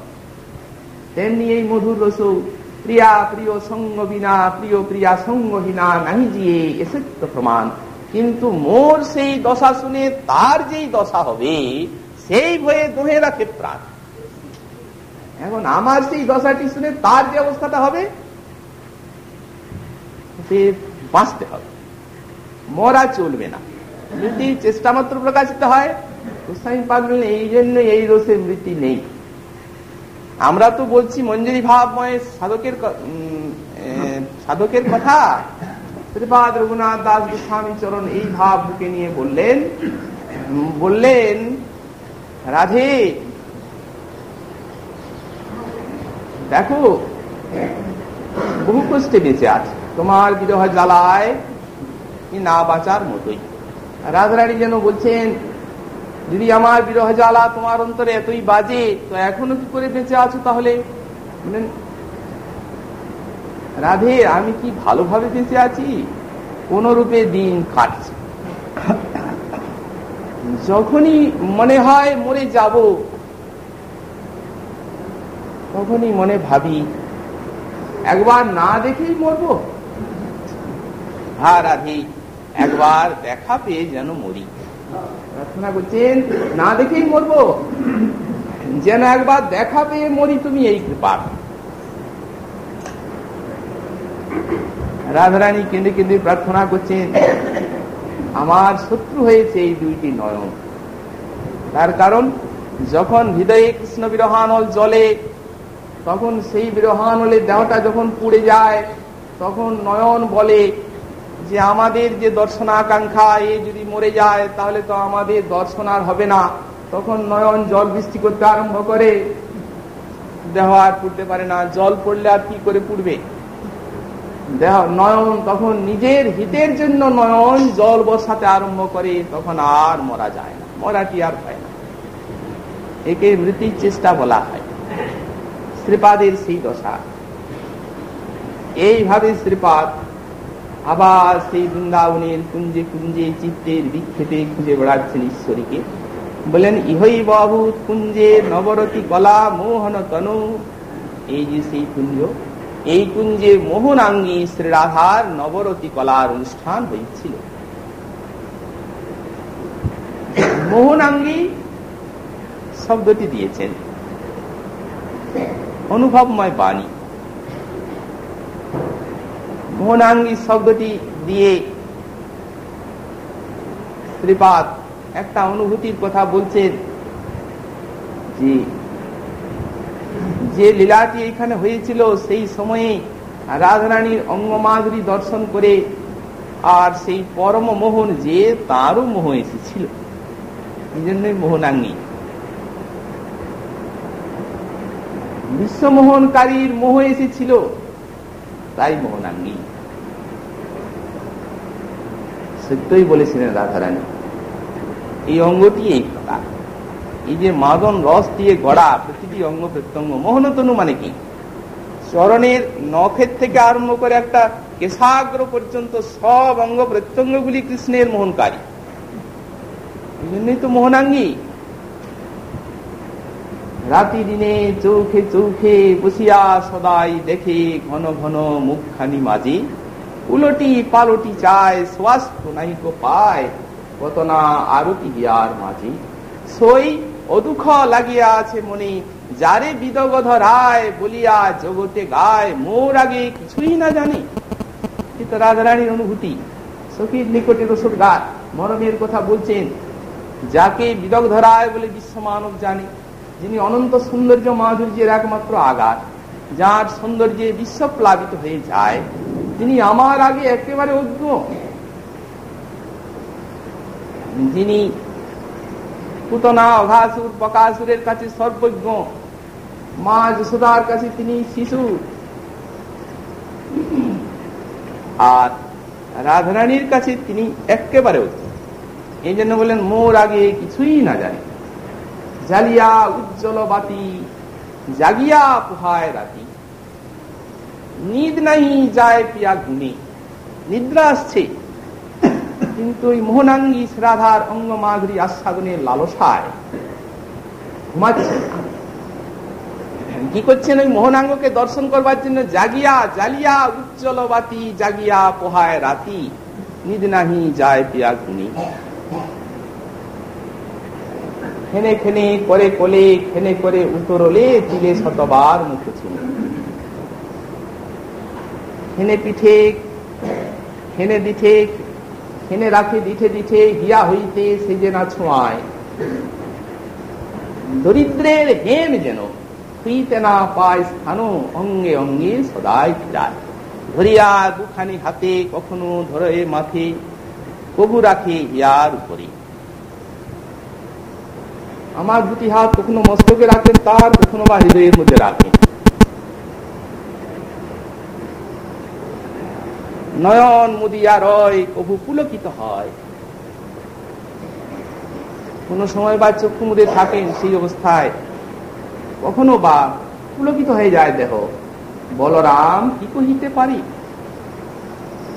এই হচ্ছে মোহনাঙ্গী রাধার সেই মাদন রস দিয়ে গড়া যে অঙ্গ, সেই অঙ্গ প্রত্যঙ্গে পরম মোহন শ্যাম সুন্দরের মোহনতা, এমনটি আর অন্যত্র খুঁজে পাওয়া যায়।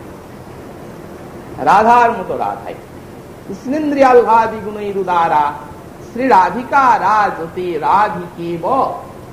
কৃষ্ণের ইন্দ্রিয়গুলিকে আনন্দ দেওয়ার যে সমূহ উদার গুণ, মানে প্রেম থেকে গুণটা উঠছে। উদার মানে কি? মাদনাক্ষ রসের থেকে অঙ্গগুলো গড়া, গুণগুলো গড়া। এই জন্য এদের তো শক্তি। রাধারানীর মতো আর কেউ আছে? বললেন শ্রীরাধিকা রাজতে রাধিকাই। রাধারানীর মতো রাধারানী আর কেউ নেই। বলরাম দাস খুব সুনিপুণ মহাজন। এই মোহনাঙ্গীর মোহন তনুর মাধুরী বর্ণনায় তিনি অদ্বিতীয়।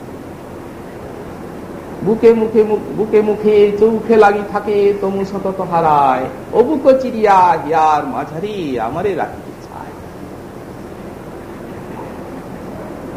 বিশ্বমানব সাধন সোপানে আরোহণ করে যখন উচ্চ অবস্থা প্রাপ্ত হন যোগ জ্ঞানের দশায়, সেই যোগীন্দ্র মনীন্দ্রগণ যুগ যুগ ধ্যান করে যার চন্দ্রেণু কণিকা অন্তরে আনতে পারেন না, সেই যে স্বয়ং ভগবান সাক্ষাৎ মাধুর্য মূর্তি, তিনি বুকে বুকে মুখে চৌখে লাগি থাকে তমু সতত হারায়, অবুক চিরিয়া হিয়ার মাঝারি আমারে রাখিতে চায়। হার নহু পিয়া গলায় পরয়ে, চন্দন নহু মাখে গায়, প্রত্যেক যতনে রতন পাইয়া থুইতে ঠাঁই না পায়। কোথায় যে রাখবে? আমি যদি হার হতাম তাহলে গলায় পড়তো, চন্দন হলে গায়ে মা। মোহনতনু রাধার সৌন্দর্য মাধুর্যে এই শান সুন্দরীর অপূর্ব মোহনতা। এখন এইগুলি কোন সেই কুঞ্জে আস্বাদন করেছেন কিঙ্করী, সেগুলো মনে হচ্ছে সব অনুভূতির কথা। তো স্ফূর্তিতে এই সমস্ত পুঞ্জের সেই লীলাগুলো উদ্দীপন হচ্ছে, যেগুলো আস্বাদন করেছেন। এই জন্য এখন তো আর স্ফূর্তি আসছে না, তাই এত রোদন করছেন, কাঁদছেন, কাঁদতে কাঁদতে বলছেন, ওহো এই যে সেই কুঞ্জ, ওহো শব্দ দিয়েছেন বিক্ষেপে চিত্তে, ওহো এই যে সেই কুঞ্জ, এই কুঞ্জে মোহনতনু রাধার নবরতি কলার অনুষ্ঠান হয়েছিল। নব শব্দটি দিয়েছেন, নবরতি কলা, সেটিও শ্যাম সুন্দরের অনুভূতি নিয়ে সব কথাগুলি বলেছেন। শ্যাম সুন্দরের অনুভবের ভিতর দিয়ে অনুভূতি, ক্ষণে ক্ষণে নবনবায়মান আরতি উৎকণ্ঠা, সেই সমস্ত রতি কলায় ক্ষণে ক্ষণে নবনবায়মান আরতি উৎকণ্ঠা জেগেছিল শ্যাম সুন্দরী। প্রবাহের জল যেন ক্ষণে ক্ষণে নূতন, তেমনি এ রতিকলা ক্ষণে ক্ষণে নূতন রূপে প্রতিভাত হয়েছে। চিত্তের বিক্ষেপে আরো যাচ্ছেন, যেতে যেতে এক জায়গায় উপস্থিত হয়েছে আর একটি কুঞ্জ। বললেন, ওহো অত্র অনিত্য দ্বৈত সহিতা সারসনিধি, আমার রসনিধি রাধা এইখানে দ্বৈত সঙ্গে প্রিয়তমের সঙ্গে নৃত্য করেছে। রসনিধি শব্দের দ্বারা নৃত্যটি যে পরম সুমোহন নৃত্য, এইটি এখানে বোঝা যাচ্ছে। পূর্বে তো পূর্ব শ্লোকের রাসলীলার কথা বললেন, যে এইখানে অতুলনীয় অনুপম রাসস্থলী, তাহলে এই নৃত্যটা আবার কি? এখানে যেটা দেখছেন, এখানে যার স্মৃতি, যার উদ্দীপন চিত্রে আসছে, এই যে দ্বৈত সহিতা শব্দ দিয়েছেন, তো এই দ্বৈত সহিতা শব্দের দ্বারা বোঝা যাচ্ছে যে এটি যুগ্ম নৃত্য। দ্বৈত সহিতা শব্দের দ্বারা বোঝা যাচ্ছে এটি যুগ্ম নৃত্য। রাসও যুগ্ম নৃত্য হয়। শ্রী গোবিন্দ লীলামৃতে আমাদের শেষের দিকে যেখানে রাস 22 স্বর্গের 6 শ্লোকে গোসাইপাদ লিখেছেন যে হল্লি সকং যুগ্ম নৃত্যং আর তাণ্ডবং লাস্যমেকং, এইরূপ একটা শ্লোকার্থ আছে। হল্লি সকং মানে রাসে যে নৃত্যগুলো হয়, রাসে কত প্রকার নৃত্য হয়? একটি নৃত্য হচ্ছে হল্লি সকম। হল্লি শক নৃত্যটি হচ্ছে মন্ডলী বন্ধে তাসাং মধ্যে দয়ার্দয়, অর্থাৎ কৃষ্ণের সব মন্ডলী বন্ধে গোপীগণ করেন অনর্তন, মধ্যে রাধা সহ নাচে ব্রজেন্দ্রনন্দন। এখন এইটিকে হল্লিশক নৃত্য বলা যায়। সেই হল্লিশক নৃত্যটি যখন বিবিধ রাগ, তাল, মান সমন্বিত হয়, তখন তাকে বলা হয় রাস। এখন এছাড়াও আরো নৃত্য আছে রাস, যেমন বললেন যুগ্ম নৃত্যম, এটিও রাস, এটিকে যুগ্ম রাস বলা হয়। শ্রী শ্রী রাধা মাধব উভয়কে ধরে, বাহু পরস্পরের হাত ধরে আর নৃত্য করতে আরম্ভ করেন একসঙ্গে, এটিকে যুগ্ম নৃত্য বলা হয়। এখন রাসে যখন এটি হয়, তখন সবাই দেখেন, হয়তো যুগ্ম নৃত্য মধ্যে রাধা কৃষ্ণ নাচছেন, তখন সকলেই দর্শন করেন সেই নৃত্যের মাধুরী। তারপরে লাস্য আর তাণ্ডব বলা হয়েছে, আর একক শব্দ বলা হয়েছে। লাস্য, তাণ্ডব, লাস্য মানে স্ত্রী নৃত্যকে লাস্য বলা হয়, আর পুরুষ নৃত্যকে তাণ্ডব বলা হয়। আর তারপরে এককং শব্দ আছে, এককং অর্থে রাসে একাও হয়তো নৃত্য করে। একা নৃত্যটি আমাদের সুকমুনি বর্ণনা করেছেন। আচ্ছা, হাতে যদি ধরাধরি থাকে কৃষ্ণের সঙ্গে, মনে করুন গোপী নাচছেন, হাতে যদি পরস্পরের বাহু বেষ্টিত থাকে, তাহলে কি সুকমুনি যা বলেছেন সেইরূপ নৃত্য হয়? তাহলে সুকমুনি যেটা বলেছেন সেটা একক নৃত্যই, একক নৃত্যের মাধুরীটি সেখানে উল্লেখ করেছেন। কৃষ্ণ নিকটে আছেন, তিনিও নাচছেন, কিন্তু পাশে যে গোপী নাচছে, তখন একক নৃত্যের মাধুরীটি বর্ণনা করতে গিয়ে শ্রী সুকমুনি বললেন, পাদন নাশই ভুজ বিধুতি সস্মিতই ভুবিলাসই ভজ্জন মধ্য স্থলক কুচবটই কুণ্ডলই গণ্ডলই চিন্তন মুখ্য কবর রসনা গ্রন্থ কৃষ্ণবদ্ধ গায়ন্তস্তং তরিতৈবতা মেঘ চক্রে বিরেজু। এখন বলছেন পাদন্যাসই ভুজ বিধুতি, মানে চরণের বিন্যাস, চরণ বিন্যাস সঙ্গে সঙ্গে মুখে গান, আর সেই সঙ্গে হাতগুলো এমন ভাবে অভিনয় করছেন, সমীরণ শিহরিত লতা পল্লবের মতো হস্তের মাধুরী, গানটা অভিনয়ের দ্বারা মুক্ত করে। এখন তাহলে এখন বাহুবদ্ধ অবস্থা থাকলে এটি হবে না। পাদন্যাসই, তাহলে কৃষ্ণের বাহু থেকে ছাড়া করে কৃষ্ণ সেইভাবে নাচছেন, নিকটেই আছে, আর গোপীটিও সেইভাবে নাচে। পাদন্যাসই ভুজবিধুতিরি সংস্কৃত ভূবিলাসী, মুখে আছে হাস্য আর নিকটে গোবিন্দ আছেন, তার দিকে ভূবিলাস। অর্থাৎ পার্শ্ববর্তী কৃষ্ণ আর এই গোপী পরস্পরের মাধুরী নয়ন চষকে লেহন করছেন। সংস্কৃত ভূবিলাসী ভজ্জন মধ্যস্থল খুশি ফোটেই, এমন ভাবে অঙ্গটিকে দোলাচ্ছেন সে গানের তালে তালে, এমন ভঙ্গিমা দেহের নৃত্যের যে ক্ষীণ কোটি মনে হচ্ছে এই ভেঙে যায় যায়। ভজ্জন মধ্য বলা হয়েছে। রাধারানী যখন এইভাবে নাচেন তখন কিঙ্করী সে মনে করে ভাঙবেই বুঝি, তখন অনিষ্ট আশঙ্কায় এই ভেঙে যায় কোটি দেশে ধরে থাকে, ধরেন ক্ষীণ কোটি তো, আর উপরে গুরু ভার, নিম্নে নিতম্বের ভার, আর এমনি করে যখন আন্দোলিত হয় নিত্যে দেহটা, তখন মনে হয় যে ভেঙে গেল। ভজ্জন মধ্যস্থলাকুচে বটইর কন্ডলই গন্ডলই, আর অঙ্গে যে উত্তরীয়টা, সেই নিত্য ভঙ্গিমা উত্তরীয়টা যেন স্খলিত হয়ে পড়ছে।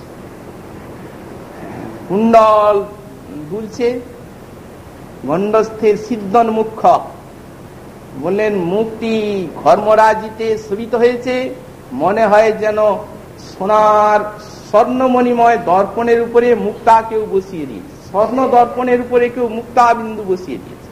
সিদ্ধন মুখ্য কবর রচনা গ্রন্থ কৃষ্ণবদ্ধ, এত আস্বাদন যে আস্বাদনের ভার সইতে পারছেন না।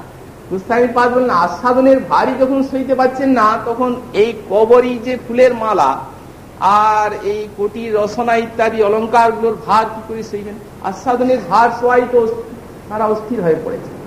সিদ্ধান মুখ্য কবর রচনা গ্রন্থ কৃষ্ণবদ্ধ গায়ন্তস্তং তরিতৈভতা মেঘচক্রে বিরিজু, গাইছেন আর তরিতমালার মতো, মেঘ চক্রে যেমন তরিতমালা সেইভাবে নাচছে। এখন এই হচ্ছে একরকম, তাহলে এতগুলি নাচ রাসে হয়, কিন্তু এই স্থানে সেই যুগ্ম নৃত্যটি নয়। কি করে জানা গেল? মানে রসনীতি শব্দের দ্বারা বোঝা যাচ্ছে। আর এক প্রকার যুগ্ম নৃত্য আছে, ওটা কুঞ্জের ভিতরে পায়। এটা তো রাসস্থলীতে যুগ্ম নৃত্য একটা আছে, কিন্তু আর এক প্রকার যুগ্ম নৃত্য আছে, ওটা কুঞ্জের ভিতরে পায়। ওটা সখী কোনো দেখার অধিকার পান না, ওটা দেখার অধিকার একমাত্র কিঙ্করী ভাবে সাধক যারা কিঙ্করী যারা, তারাই দেখতে পান। মানে নৃত্যটা এত রহস্যময়, অর্থাৎ সেখানে যা বেশভূষা সব হয়তো ফুলের অলঙ্কার, ফুলের বসন, ফুলের ভূষণ, পরস্পর সেই কুসুমের ভূষণে বসনে অঙ্গাত, সেইভাবে হয়তো নৃত্য করে, এবং পরস্পরের সৌন্দর্য মাঝে যাতে জ্যোতিষায় বিকশিত হয়। আরো যে কত রহস্যময় ব্যাপার সেখানে হয়, এ কায়মন বাক্যের অগোচর। এখন কিঙ্করী সেই স্থানে থেকে তাকে অনুভব করেন, তিনি হচ্ছেন রসনিধি, সাক্ষাৎ রসের সিন্ধু স্বরূপা। কত যে আস্বাদন অভিব্যক্ত হয় সেখানে, তারা সীমা নেই, যোত্তা নেই।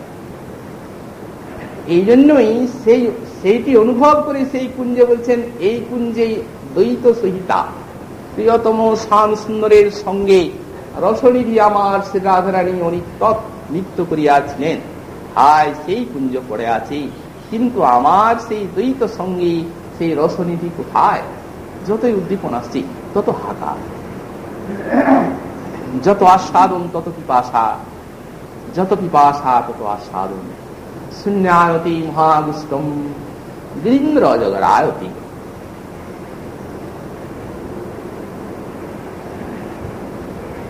ব্যাঘ্র তুণ্ডায়তি কুণ্ডম জীবাত ঋতুস্বামী।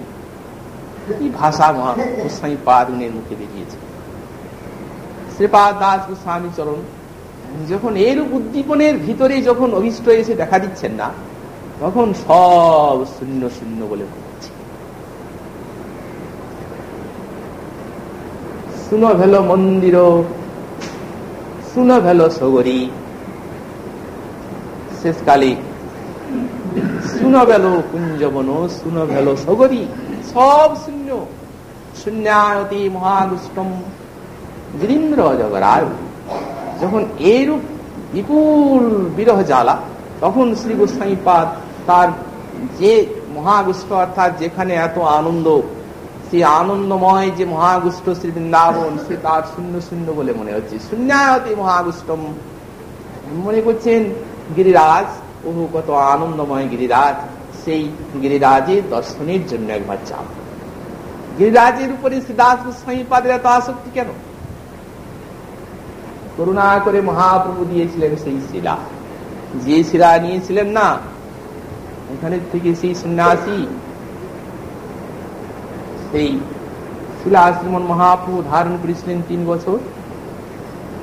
ধারণের প্রকারটি এমন, প্রেমময় রাধারানীর ভাবে সেই শিলাকে কখনো নেত্রে ধারণ করতেন, কখনো বুকে ধারণ করতেন, কখনো নাসায় আঘ্রাণ গ্রহণ করতেন, বুকে ধারণ করতেন। হৃদয় আমার তোমার জন্য বড় পিপাসার্ত, বুকে নিয়ে মনে করতেন হৃদয়ের তো কিঞ্চিত তৃষ্ণা মিটলো, নয়ন যুগল আমার তোমার জন্য অতি অধিক। নয়নে ধরতেন সেই শিলা, নেত্র জলে সেই শিলা ভিজে নিরন্তর। শিলাকে কহেন প্রভু কৃষ্ণ বলে, ভগবানের মূর্তি দেখতেন সাক্ষাৎ গিরিধারী।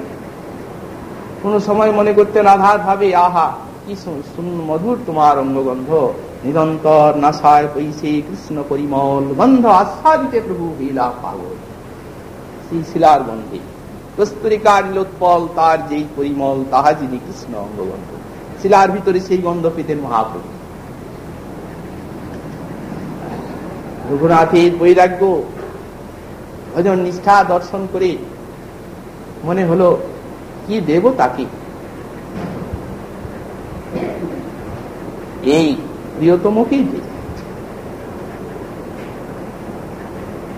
এই যে যোগীর আরাধ্য ধন, রঘুনাথ প্রেমের আঘাত, রঘুনাথ ঠিক সেবা করতে পারে। যাকে আপন মনে বলে যেতেন, বলতেন অখিলের নাথ তুমি হে কালিয়া যোগীর আরাধ্য ধন, গোপ গোয়ালিনী হাম অতি দিনা না জানি ভজন ভজন, প্রীতি রসিতে ডালি তনুমন দিয়াছি তোহারি পায়, তুমি মোর পতি তুমি মোর গতি প্রাণ আর নাই চায়। এইরূপ কত কথা বলতেন। রঘুনাথকে দিলেন সেই শিলা। সেই শিলাতে রঘুনাথ কি মনে করেছিলেন? মনে করেছিলেন শিলা দিয়া প্রভু মোরে সমর্পিলা গোবর। এই জন্য যখন প্রভুর বিরহ জ্বালা বাজলো, তখন তিনি মনে করলেন আর এই দেহে প্রাণ থাকবে না, তো প্রভু যে আমাকে গোবর্ধনে সমর্পণ করেছেন, একবার গিরিরাজকে দেখে আর মরব, ভৃগুপাত করে। এই জেনে গিরিরাজের কাছে এসেছিলেন। ভৃগুপাত করি মনে গেলা গিরি গোবর্ধনে, দুই গোসাই তাহারে দেখিলা, ধরিরূপ সনাতন রাখিল তার জীবন, দেহত্যাগ করিতে না দিলা, দুই গোসাইয়ের আজ্ঞা পাইয়া রাধাকুণ্ড তটে গিয়া বাস করি নিয়ম করিলা।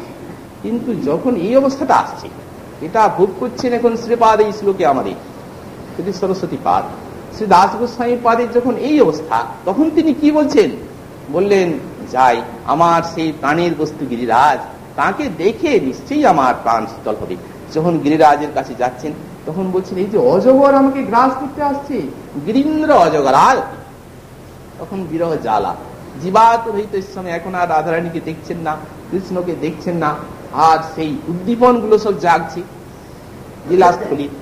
লীলাস্থলের উদ্দীপন গুলো যখন জাগছে, তখন মনে হচ্ছে কি গিরীন্দ্র অজগরায়তে, অজগরের মতো গিরীন্দ্র আমায় গ্রাস করে দেবে।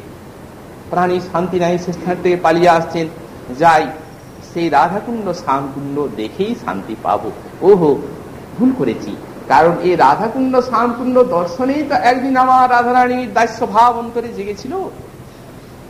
রাধারানী শ্রীপাদকে জিজ্ঞাসা করেছিলেন, রঘুনাথ বলো তুমি, আমি যে তোমাকে আমার কৃষ্ণকে পর্যন্ত দিব বললাম, তুমি বললে আর তুমি ছাড়া আর কিছুই চাই না, তো আমাকেই তুমি কেন চাচ্ছ? আমিও তো আমার কৃষ্ণকে চাই, সেই কৃষ্ণকে তোমায় দিব বললাম, তুমি বললে না তোমায় চাই, তো আমাকে এইভাবে তুমি কেন চাচ্ছ? বললেন তোমাকে কেন চাচ্ছি তা শুনবে। যদা তব সরোবরম সরসভৃঙ্গ সঙ্গোল্লাসাৎ সরোরুহকুলজ্জলম মধুরবারি সম্পূরিতম স্ফুটৎ সরস্যাক্ষিহে নয়ন যুগ্ম সাক্ষাৎ বহু তদৈব মম ললসাজনী তবৈব দাস্যরসে। যেদিন তোমার এই সরোবরকে দেখলাম, যেদিন যদবধি হেরিনু তোমার সরোবর প্রস্ফুটিত সরোরুহ কুলেতে উজ্জ্বল সারসাদি বিলসিত ভিঙ্গ বিলসিত সুমধুর নির্মল সলিলে সম্পূরিত, সেই হইতে মনে মোর লালসা জন্মিল, তুয়া দাস্য রসে মোর মন ডুবি গেল, তুয়া দাস্য রস ছাড়া অন্য নাহি চাই, স্বপ্নেও মোর মনে অন্য কিছু নাই। এই কথা জানিয়েছিলেন। মনে করছেন রাধাকুণ্ড শ্যামকুণ্ডেই আমি শান্তি পাবো। যখন রাধাকুণ্ড শ্যামকুণ্ডে এসে দেখছেন তখন একেবারে বলছেন বাঘ্যতুণ্ড, এ তো বাঘ্রের তুণ্ড, এ আমায় খেয়ে ফেলবে। এই অবস্থা হয়েছে। কেন এই অবস্থাটি হচ্ছে? উদ্দীপনের জন্য। গিরিরাজি যাচ্ছেন, সেখানে আবার বেশি উদ্দীপন হচ্ছে, আর প্রাণ ধারণ করা যায় না। রাধাকুণ্ড শ্যামকুণ্ডে আসছেন, সেখানে আবার বেশি লীলার উদ্দীপন হচ্ছে, অথচ পাচ্ছেন না অভিষ্টটি। এত দুঃখ দিয়েও আড়ালে দাঁড়িয়ে আছে, দেখছেন সব। প্রাণনাথকে সঙ্গে নিয়ে, এই যে দ্বৈত সহিতা, প্রাণনাথকে সঙ্গে নিয়ে ঈশ্বরী দেখছেন। ওই ভক্তের প্রেম চেষ্টা দেখি কৃষ্ণের চমৎকার, তা সাধন করছেন। ভগবানের চরিত্রের থেকে ভক্তের চরিত্র অনেক বড়। এই জন্য তিনি নিজেই বলেছেন, মদ ভক্ত পূজার ধরিকা, আমার ভক্তের পূজা আমা হইতে বড়। সেই অনুপাতে ভক্তের সবই বড়। ভগবান পর্যন্ত নিজেকে হারিয়ে যাচ্ছে উৎকণ্ঠাটিতে, আর দেখার স্বাদ বড়।